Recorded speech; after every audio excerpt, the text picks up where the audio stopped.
Mbuga tena na kamera yako.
It says firing order is 1342, just like in a standard 4-stroke automobile.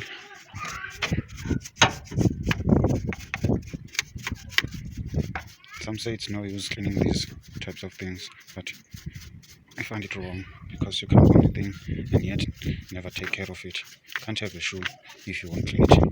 How will you wear it if it's dirty? How can I go again and again driving this tractor knowing that it is dirty?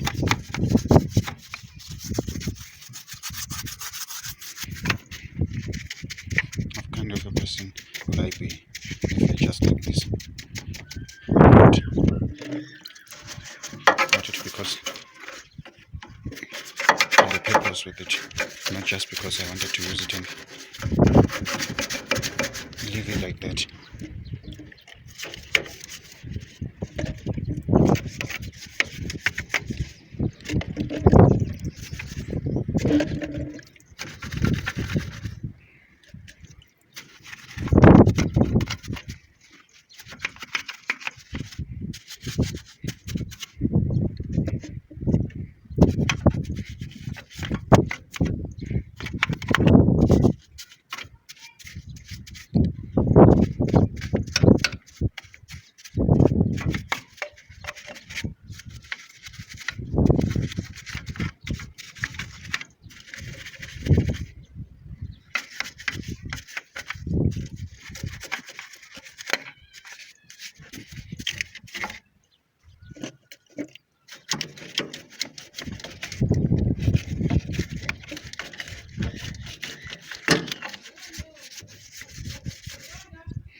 Soaking it.